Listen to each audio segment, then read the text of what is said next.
Hi, and welcome to a special edition of Jules Voto's Photo Focus in recognition of Nikon's announcement of the long-awaited Nikon Z8.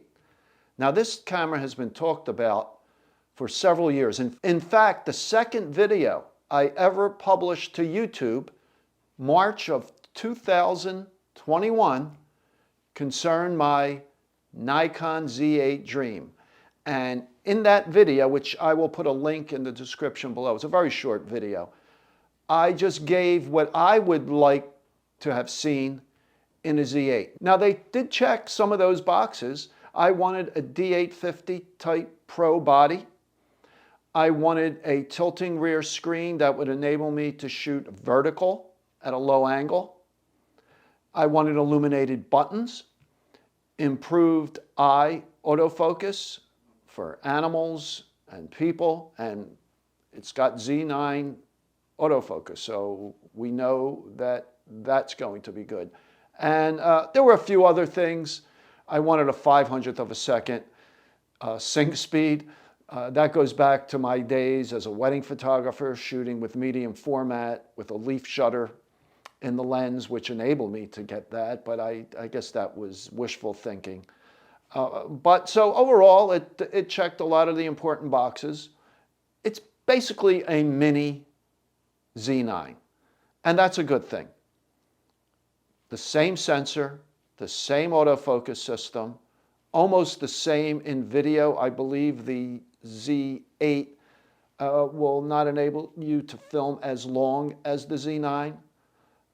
We do lose the GPS, which I kind of like in the Z9. Now, I don't have a Z9. In fact, I recently did a video explaining why I would not buy a Z9. And the reason was, and I'll put a link to that video in the description below, and the main reason was that it didn't have the 5:4 image ratio, which scales right up to 8:10, which I explained I like for portraits and senior portraits, prom photography and things like that, where 8:10 prints are needed.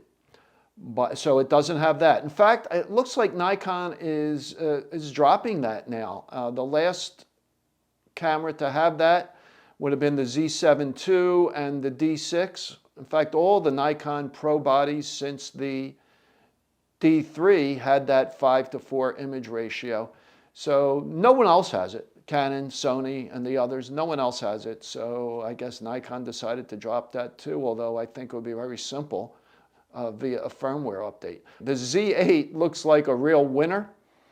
It's $1,500 less than the Z9. Now it uses the same battery that the Z7, Z6, Z7 II, Z6 II use. So you're not going to get the battery life that you get with the Z9. It has two card slots. One is an XQD or CF Express. The other is a SD card slot. Now, I prefer the arrangement on the Z9 with two CF Express or XQD cards. But the one SD and one XQD CF Express works fine. So there's not much else that this camera doesn't have. I think you lose one of the function buttons on the front. The Z9 has 3, the Z8 has 2, but for $1,500 less, you're getting a pretty darn good camera. It kind of reminds me of the D700, which was introduced a little bit less than a year after the D3 with the same sensor, basically the same autofocus system. So I think this camera kind of fits right in. Nikon's going back to doing what they did back in 2008 when they introduced the D700. And I think that is a good choice. Now, I would still like to see a DX crop sensor version of the Z9.